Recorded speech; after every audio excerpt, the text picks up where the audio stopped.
Hello everyone, তো কি অবস্থা তোমাদের সবার? আশা করি তোমরা সবাই ভালো আছো, সুস্থ আছো। আজকের ভিডিওটার টপিক হচ্ছে নেক্সট ক্লাসিক প্লেয়ার কারা কারা হতে পারে। তো গাইস, আজকে আমি তোমাদেরকে কিছু কিছু প্লেয়ার দেখাবো। এখান থেকে কোনো 4টা প্লেয়ার হয়তো ক্লাসিক প্লেয়ার হিসাবে আসবে। তো ভিডিওটা স্কিপ না করে ফুল ভিডিওটা কন্টিনিউ করো।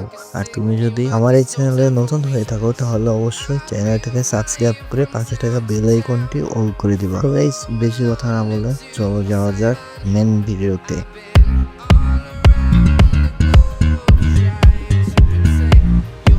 তো চলে আসলাম মেন ভিডিওতে। আজকে আমি তোমাদেরকে যেসব ক্লাসিক প্লেয়ারকে দেখাবো সেই সব ক্লাসিক প্লেয়ারের ভিতর থেকে যে কোনো 4টা ক্লাসিক প্লেয়ার হিসেবে আসতে পারে। তো গাইস, আমাদের তালিকার প্রথমে আছে এই প্লেয়ারটা, তার নাম হচ্ছে পিলো, আর আসার চান্স আছে 40%।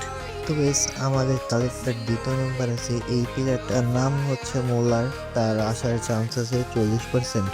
তো গাইস, আমাদের তালিকার তৃতীয় নম্বরে আছে এই প্লেয়ারটা, তার নাম হচ্ছে হেনরি, তার আসার চান্স রয়েছে 50%। তো এস আমাদের তালিকার চতুর্থ নম্বরে রয়েছে এই প্লেয়ারটার আসার চান্স রয়েছে 50%। তো এস আমাদের তালিকার পঞ্চম নম্বরে রয়েছে এই প্লেয়ারটা, তার নাম হচ্ছে ডেভিড বেকহাম এবং তার আসার চান্স রয়েছে 80%। আমাদের তালিকার ষষ্ঠ নম্বর আছে এই প্লেয়ারটা, যার নাম হচ্ছে ডিয়ারিট, তার আসার চান্স আছে 85%। তো আমাদের তালিকার সর্বশেষ প্লেয়ার হিসেবে আছে এই প্লেয়ারটা, তার নাম হচ্ছে জাভি এন্ড তার আসার চান্স রয়েছে 90%। তো এই ভিডিও নিয়েই ছিল আজকের ভিডিও। আশা করি ভিডিওটা ভালো লেগেছে। তোমার কাছে যদি ভিডিওটা ভালো লেগে থাকে তাহলে ভিডিওটা একটা লাইক করে দেবা। এই ছিল আজকের ভিডিও। দেখা হবে অন্য কোনো ভিডিওতে। তো সবাইকে জানাই আল্লাহ হাফেজ।